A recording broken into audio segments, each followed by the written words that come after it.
Hey everyone, welcome to episode 444. I like this one. It's a good, big, juicy number like that on the same digit. 444 of the All Dolphins podcast for Friday, January 3rd, 2024. Joined again by Dave Hyde, columnist for the South Florida Sun Sentinel. Dave Hyde Sports. How are you, Dave Hyde? Happy New Year, New everybody. Year to you. Will it be a new year? A happy New Year for the Dolphins on Sunday? Well, from the standpoint they'll beat the Jets, Happy New Year. Have we seen crazier things happen in sports than the Broncos lose to the Chiefs? Sure, but that's not how you call it, right? I mean, it looks fairly straightforward that the Chiefs with one hand behind their back are going to try their hardest to win, but that one hand's behind their back. Yeah, they released their injury report for the game. Check this out. Patrick Mahomes is not in the injury report, but Andy Reid's already said he's not playing. Oh, no, I'm sorry. He is on the injury report. Chris Jones, Patrick Mahomes, Trent McDuffie, Nick Bolton, Kareem Hunt, George Karlaftis, Travis Kelce, Justin Reed, and Drew Tranquil. These are all starters, frontline players, all doubtful, sure, against the Broncos. And then they ruled out 4 players, Isaiah Pacheco, Jawan Taylor, Mecole Hardman, and Jalen Watson. So in other words, going to be their JV team or their B team, however we want to call it.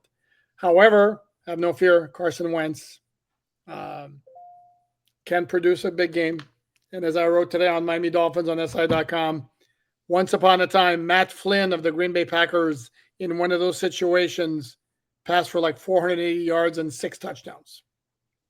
The only shame is Matt Moore or Chad Henne aren't the backup of the Chiefs this year, just to give a little, simpatico with the Dolphins. But look, this is a fruit of winning for Kansas City. You get to rest your guys, and nobody should have any issue with them doing what's best for them in this situation. Yeah, there were some folks that were complaining on Twitter that it's bad for what's the word, competitive fairness and all that. Well, again, sucks to be the Dolphins, but they're the ones who put themselves in this situation where you're supposed to force Kansas City to play all their frontline players and then lose a player of significance to an injury. Right. No, you can't. And Andy Reid has a track record of this, so there's no great surprise at all here. No surprise at all. This is the standard operating procedure of the Chiefs, and really anybody who has that top seed. This would be the norm, I think, to do. So, the Dolphins, like you said, put themselves in this situation. Correct. If you're going to require help from other teams, it's great if you get it, but if you don't, again, you have no one but yourselves to blame. And I like the confidence you exhibited in talking about the Dolphins' first task, which is defeating the Jets, because even if the Chiefs beat the Broncos, if the Dolphins don't take care of the business, it doesn't matter. The Dolphins have a whole lot of frontline players who are question marks for this game. Mike McDaniel all but ruled out Tua Tagovailoa for the game on Sunday, although on the final injury report, he's doubtful he's not out. This is what he was last week after Saturday. Remember, he was questionable on Friday, then that was downgraded. Today, he's doubtful. But now you also have Teron Armstead, who was back at practice on a limited basis Friday. Well, that's good news, considering how he took himself out of the game against Cleveland last Sunday. But now Calais Campbell's popped up on the injury report with a neck injury, which, unless I'm severely mistaken in my projection, something that happened at practice on Friday, which is not good news. And then also questionable, you have Tyreek Hill, who was ill on Friday, didn't practice. I have no idea what the nature of the illness is. Jalen Waddles is also questionable. So is Javon Holland. So that's an awful lot of star power there that's either not going to play or going to play less than 100%. But yet, you still feel good about their chances. Well, I look at the Jets.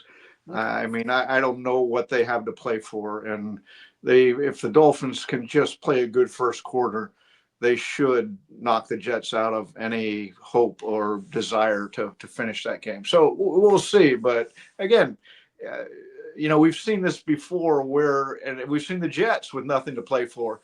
I remember one of the first years I was covering the Dolphins, late 80s, I believe. No, it must have been 90.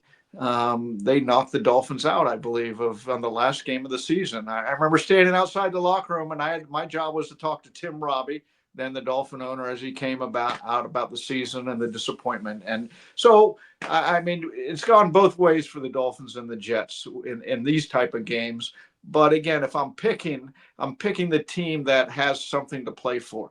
Yeah. The injuries are a disappointment in that these are structurally designed injuries on some standpoint. Look, football's a violent game. Guys get hurt, but guys with a track record of getting hurt and age on them in some cases are going to get hurt more often.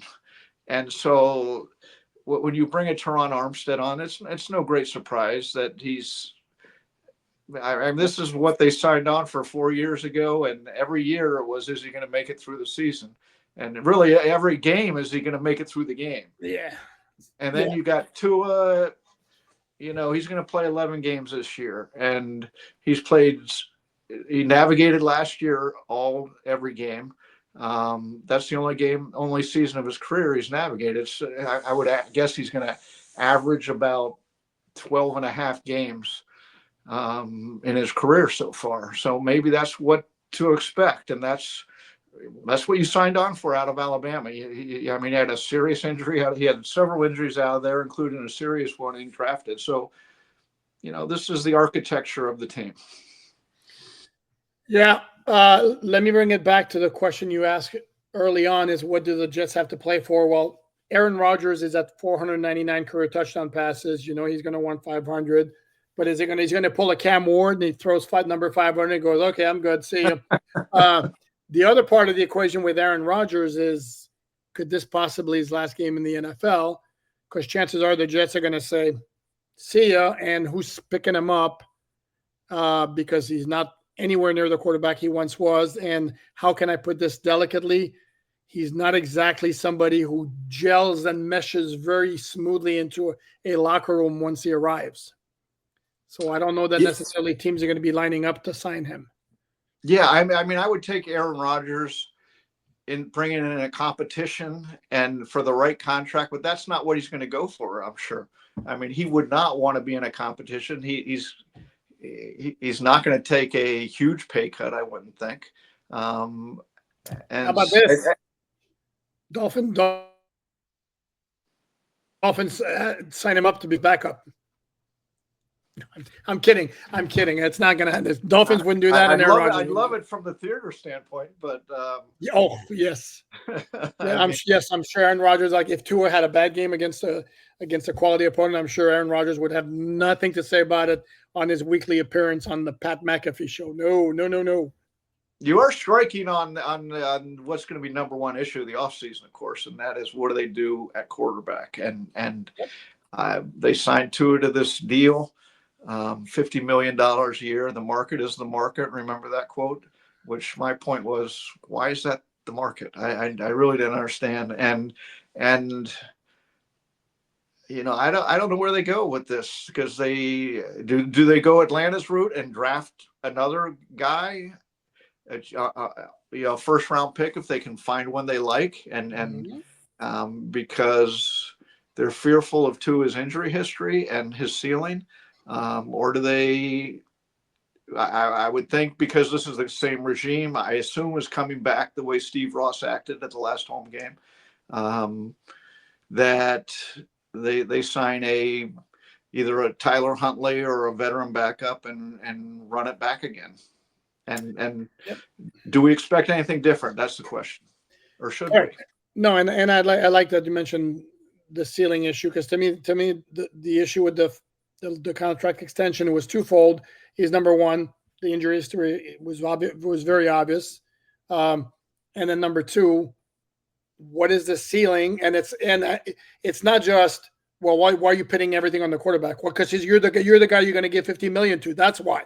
So if as a team you're not able to reach a certain level, why are you paying that much money for a quarterback? Like Jared Goff's a good example, because I don't think Jared Goff's a great quarterback, but they've reached certain levels with him, understanding that a lot of it is due to what's around him.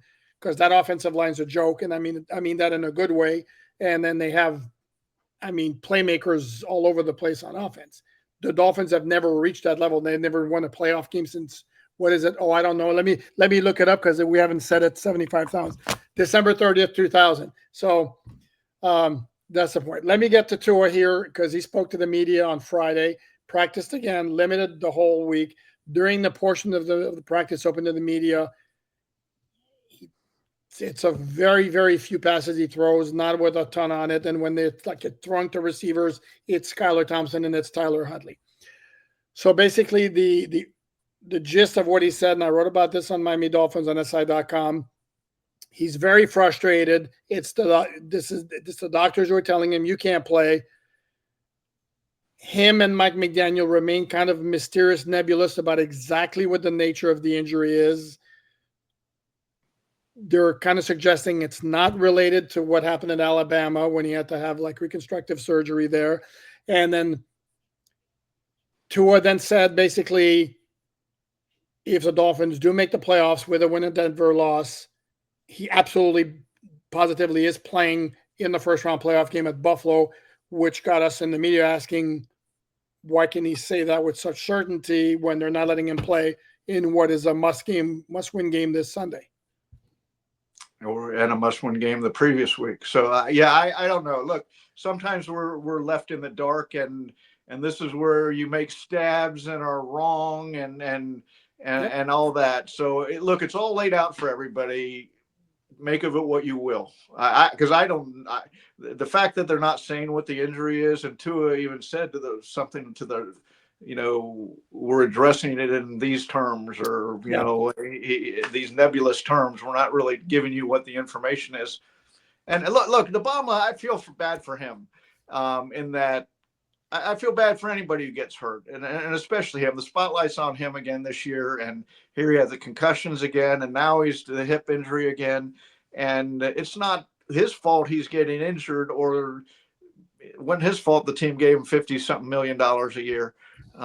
And yet here we go again. The biggest question on this franchise is the biggest contract at the biggest position you need. And we've gone full circle on this season, right back to where it started, to that question. No, without a doubt. And here's the thing.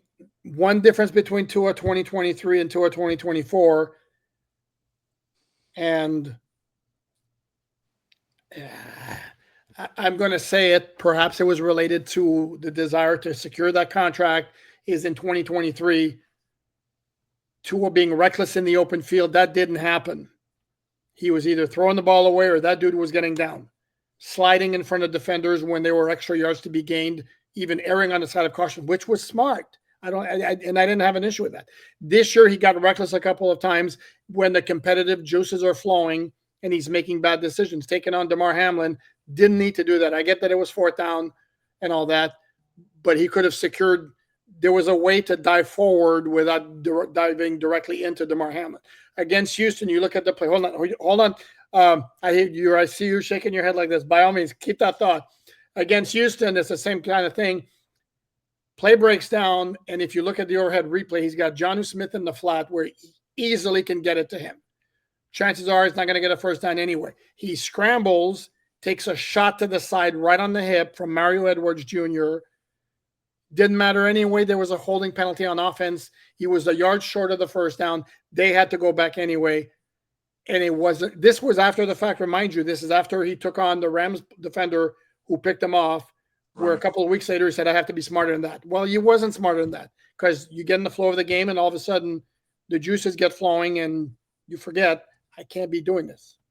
Go ahead. Yeah, I don't disagree with what you're saying. I guess my question becomes, there are certain things he does so well, accuracy and all that. And yet you look at this offense, his yards per attempt are about half of last year. Yep. Which tells you they changed the offense, and I'm sure out of fear of, first of all, too deep. They don't have a running game that teams have to really honor. He doesn't run the ball that they have to honor. So they can put two safeties deep and say, we're not going to give you this. and he doesn't have the arm to attack there, and so you have this dinky offense, short dinks. They got to go 10, 12 plays to get down the field. You're just not going to win against great defenses like that. And so that, even when they were talking about, oh, this is a good offense, I was like, this is not an NFL offense. And so you get back to how Tua's season went and all that. I just didn't. They tried to manage him, and they have to manage him, because for all your point, every time he gets hit, you're holding your breath and you're saying, is he going to, we want him to get up. Don't get hurt. Don't hurt the hip. Don't hurt the ankle at Alabama. I mean, this is why when they took him with the 5th pick in the draft, I hate to say it, I really do, but this is why a lot of people across the NFL were saying this is a very risky pick. Mm-hmm. And 5 years after the fact, it's kind of playing out that way. And I'm concerned, even though, it's like supposedly not the same part of the hip, or they're saying it's not related to it. Yeah. It's still the same hip. And again, it's everything being so nebulous. I think there's reason to be concerned about down the line. And I know there's some certain fans, and certainly his fans, are going to point to, hey, he's going to lead the NFL in completion percentage. Sure, he's also dead last in yards per attempt and yards per completion. Yeah. And that tells you. And look, Tyler Huntley, what was he, 24, 28, something like that, 22, 26 last week. That's the offense they run. Yep. That is, there's so many 27% of the passes are behind the line of scrimmage. Every one of those should be completed.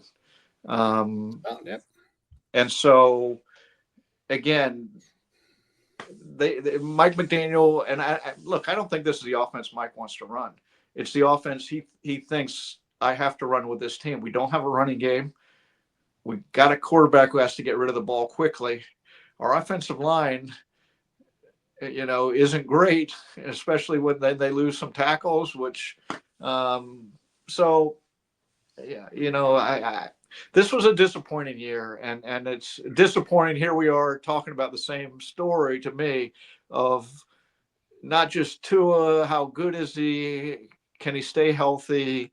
Here we are in year 5. I feel like we're doing Ryan Tannehill again. Every year you get, can he take the next step? Can he? And I'm not saying they're the same quarterback, but the storyline of their career after year 5, it is, oh, is he good enough? Can he take the next step? Now, can he stay healthy?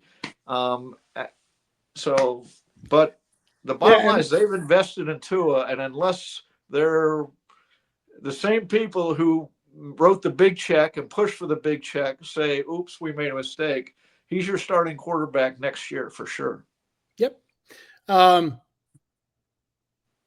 and then we had this debate in the media room today of like, what was the most egregious contract extension? Oh, no, the other point I was going to make is the worst thing you can have with a high first round pick as a quarterback is somebody who's good, but not quite at the level. You're not a slam dunk franchise guy, because if you have a guy who sucks or who's mediocre, the decision is very easy. And if you have a guy like Tannehill, a little bit to that degree, Tua even more to that degree, it's like there's some good stuff, and you keep hoping for that next thing that maybe will never come. And so the debate was which one was the most egregious contract extension, because I think you and I both advocated before the fact, not after. We're not playing results. Before the fact, the Dolphins should have played Tua on the 5th-year option. So which one is a more egregious contract extension, Tannehill or Tua? Yeah, I Tannehill or Tua, which one was worse? Yeah. Well,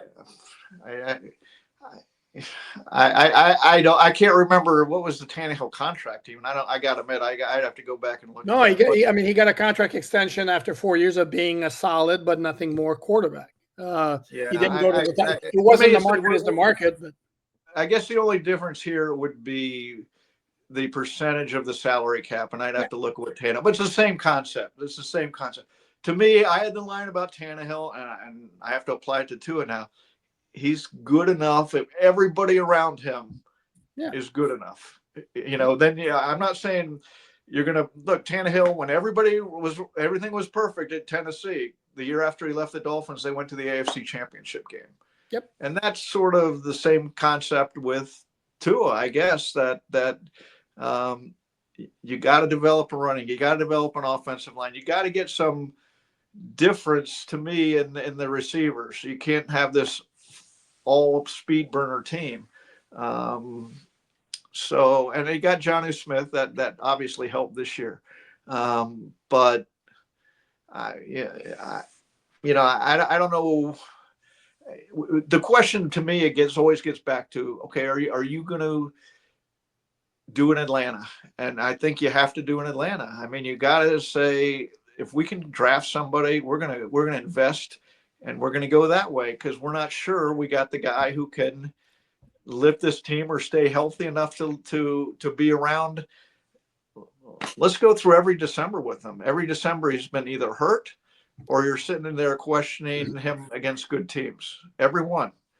And so here we are 5 years in. At some point you got to say, okay, this is who he is.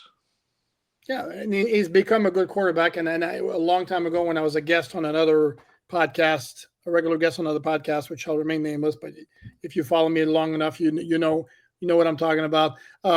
My point about Tua was always, if you need everything around you to be elite, to put up elite performances, then by definition you're not elite. And this is what the issue is. Right now, he's become a good quarterback. He's just not elite. The other part of it, too, here's the thing, going back to the Dolphins as a whole picture, should we be surprised by the way the season has gone? Because, again, this is what they've been. When Tua came back from the injury, they handled the bad teams. They kind of out of the way. And then they play good teams. They play at Green Bay, and they got exposed, even against Houston. And if you want to throw in the caveat, yeah, of course, they were missing their 2 tackles. Yeah, every team deals with injuries, and again, they didn't measure up. So this is like deja vu. Yogi Berra would say it's deja vu all over again. I don't know that we should be shocked by the season that we've had. No, this is the same as last year. They had one good win. If we're measuring opponents, the LA Rams game was a nice win. You go on the road, short week, really season on the line, and that was a nice win. Just like the year before. In December, they played Dallas at home, and different kind of win. But that was, if you look back, those are nice wins. When they're the one you hold up to say, boy, this is a great win. That means you didn't really have a great season. So right back to where we started at the end of last year of. What was this 5-year rebuild about when you're back to 9.5 wins a year and fighting for that last playoff spot? They got it last year. It looks like they won't get it this year. What have they accomplished? And that's really what, if I'm Steve Ross, I'm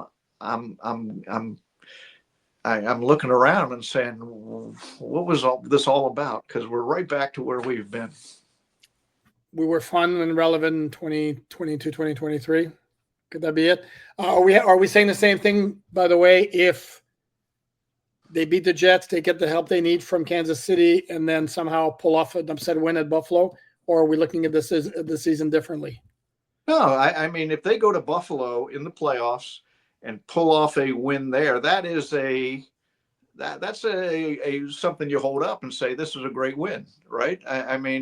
But there's a lot of space between here and that happening. Yeah, sure. If they go to the Super Bowl, I'm not going to say, oh my God, this was but yeah, if they go to Buffalo and they win at Buffalo, let's start here. When we were, the expectations of the season, to me, I looked and I said, look, the goal is to supplant Buffalo, get the home field advantage in the playoffs. They didn't even come close to that. And now but yeah, look, if they can put everything together and that'd be a great, it'd be the best ending in the last 24 years. But I'm not predicting that to happen. Let's put it that way. No, I don't blame you.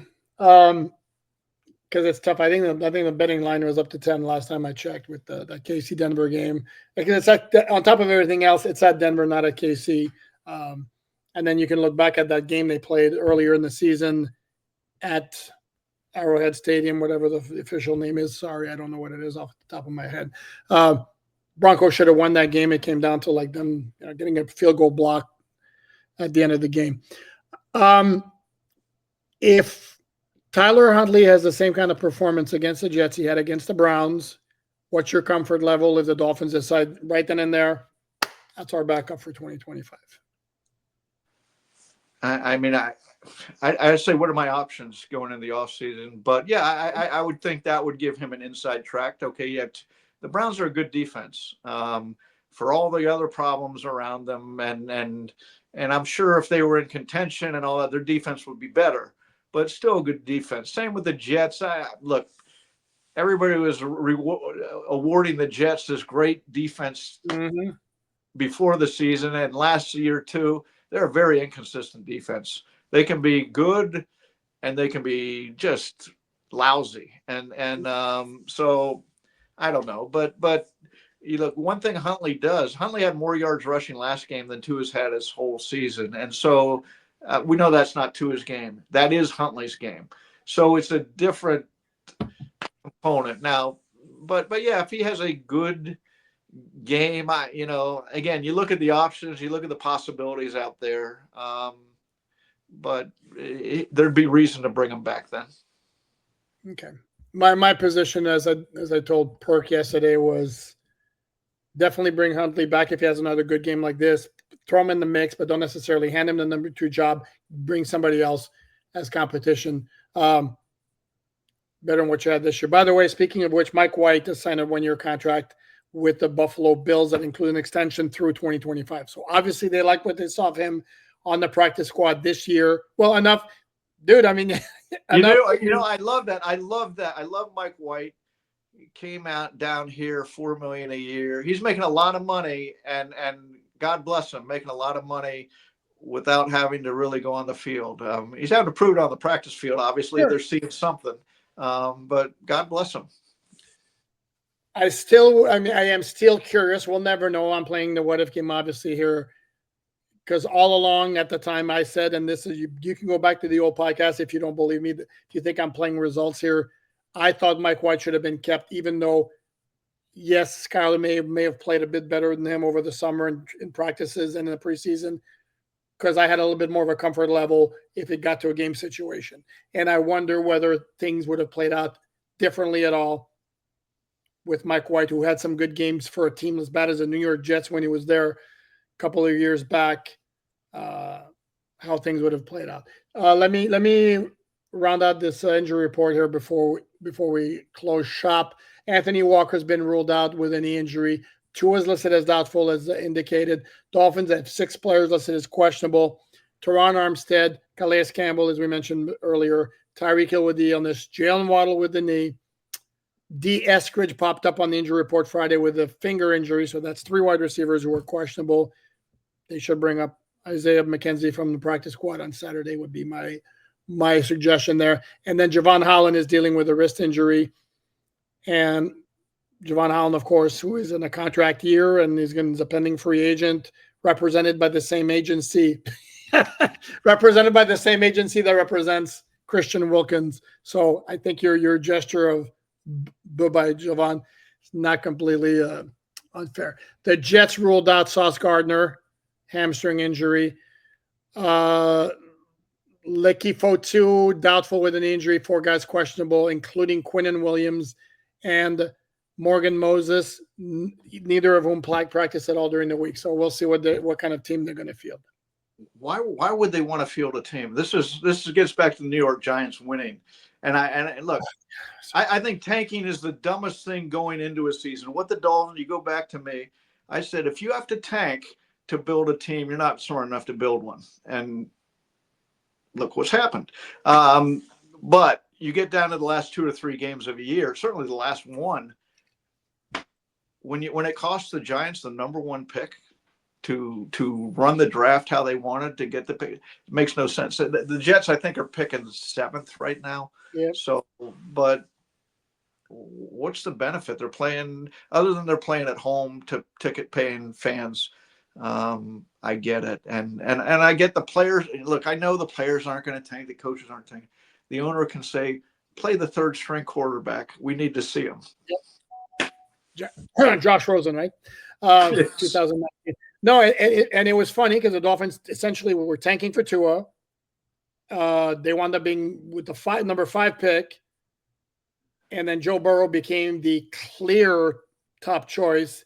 Because if you remember that year in 2018 at LSU, no, sorry, 2019. Holy crap, was that team good? And yeah, I get that he had Jamar Chase and Justin Jefferson as his wide receivers, which is completely stupid in itself. But some of the plays he was making that year was completely insane. And now you look back at that class of 2020, there were 5 quarterbacks picked in the first 2 rounds: Joe Burrow, Tua, Justin Herbert, Jordan Love, and Jalen Hurts. Give me a redraft, Alan. There you go. Joe Burrow, Justin Herbert, Jordan Love, Jalen Hurts, Tua. Sorry, gang. I'm not so. I agree, Jalen Hurts, but to me, that's one where you put all that Philadelphia talent around. Sure. But I'm with you. 4 or 5, 4.5, 5. You know, I mean. But here's the thing, though: is Jalen Hurts like as a passer, Tua would be ahead of Jalen Hurts. I mean, by a ton. But the fact that he does so much with his legs, and that tush push also, it's not just the Philadelphia offensive line. That tush push is like, I mean, because the Eagles, there's no such thing as a 3rd and 1, 4th and 1 for them. It's like it's automatic. You're right. I'd pick Jalen Hurts 4th too. You would not want to do that with Tua. I mean, you can't. You just right. You can't. And you can't do it. There's nobody who does it as well as him. And the thing, like, what is he, squat 600 pounds? I mean, that's valuable. And that's a sad part. And again, I say that also saying that when Tua's on, he's good, and he can be very good. But there's a ceiling there, and there's the damn injury history that's just flat out not going away. And here we are again with a must-win game coming up in the season finale. And in 2022, it was Skylar Thompson who had to get it done against the Jets. On Sunday, it's going to be Tyler Huntley, who was very, very good against Cleveland, but who also doesn't have the NFL credentials to give anybody any guarantee that he's going to put back-to-back performances together like that. Yeah, and this just isn't how you structure your team to play out. I mean, when you're got someone to a $50 million contract, you got to have them playing in the most important games of the year, and there's a track record now. I mean, unfortunately, and as I said earlier, even at the end of the year when he is playing, you look at last year against good teams, he wasn't playing well. And so this is the number one question again going. It was last offseason. It is this offseason. And until you get that position fixed, as GM once told me, there's always 5 guys at the top. And if you don't have one of those 5 guys, you're trying to figure out how to have one of those 5 guys. And if you have one of the 5, you're figuring out how to keep them and build around them. Yeah, and this is where and part of the issue all along with for me with the contract extension is they're playing in a damn conference with Lamar Jackson, Joe Burrow, Josh Allen. You might even throw in Herbert because now Herbert's got a coach, and look what a difference it makes. I think CJ Stroud's going to rebound, even though this year has been a bit of a slide because the interior of that offensive line is such garbage. And I don't know that Tua's at that level. And this is why, and the argument pushing back against me was always, well, who are you going to get? Where are you going to find it? Problem is it isn't so much immediately finding somebody who can compete with those guys, is getting to that point where you have that kind of guy. And if you know that you don't, how long are you going to keep banging your head hoping? Because everything around has to be better. Yeah, Alan, to me, the issue was that, and they're bidding against themselves at $50 million. I mean, uh, if Tua hits the market now, first of all, you can franchise him. Right. You had control, but if he could it say he's a free agent, who's going to give him $50 million? I mean, the market, I just don't see it being there. It'd have to be a dome team or a warm weather team. And I think, New Orleans, maybe the Raiders, those are the teams looking for quarterbacks that fit that. Um, but they'd have the same questions. You look at, he's playing 12, 13 games, 117 game. Do you want to sign that guy? Is his ceiling high enough that you say he's worth the risk of injury? And so now you say $30 million. Okay, because you can, that's three other pretty, good players or more the way the salary caps, and you can play around with the numbers and everything. So again, there's the roster with Tua at 50 million and the roster with Tua at 30 million, and there's the risk to the franchise at 30 million as opposed to 50 million, that are two vastly different worlds. And so I never understood the rush to other than this is a culture of comfort to make everybody happy. Everybody was made happy this last summer. Correct. And I think you and I know he wouldn't have signed at 30. I think No, I'm just throwing that out there. I don't know what the number. The situation the Dolphins found themselves in last summer was basically, okay, do we play hardball with him and come up with a number we're comfortable with and say, Tua, this is it, or you fit your option? And then Tua and his representation are like, you don't give us what we want, we're going to sit in. Go ahead. The point there to me was who's running the franchise, and Mike McDaniel was running the franchise. He came in and pounded the table and said, "I want Tua signed." He got signed, and Tua even said Mike was the one who threw it over the top, and so okay, so and there's some other decisions had been made this year, littler ones like the Calais Campbell trade where Mike said no, which of course there's no way you could trade him. If you're the Dolphins, a couple others but the point being, who's running the franchise, and it's not the veteran GM. It's not the guy who you would think with the vast knowledge of years and years of. It's the first time head coach, which. Yeah, and the problem is that they're going, if they win, it'll be 5 straight winning seasons. So it's easy for the organization to make the argument is, that's nonsense. And look, we all know that's nonsense, right? They can throw that out there on press releases and everything, but come on. San Francisco is not going to have 5 straight winning seasons after this year. They went to the Super Bowl, 2 Super Bowls and an NFC Championship game the previous 3 years. Mm-hmm. Then they had a bad year for a lot of reasons. Who would that doesn't mean the Dolphins. No, correct, because they got old. Yeah, they got old, and then so injuries. They got old. They had see in their case they had a bunch of also contract. What's the word I'm looking for? Discomfort in the offseason with Brendan Ayuk, with Trent Williams, and that kind of put like a nasty cloud over the team to begin with.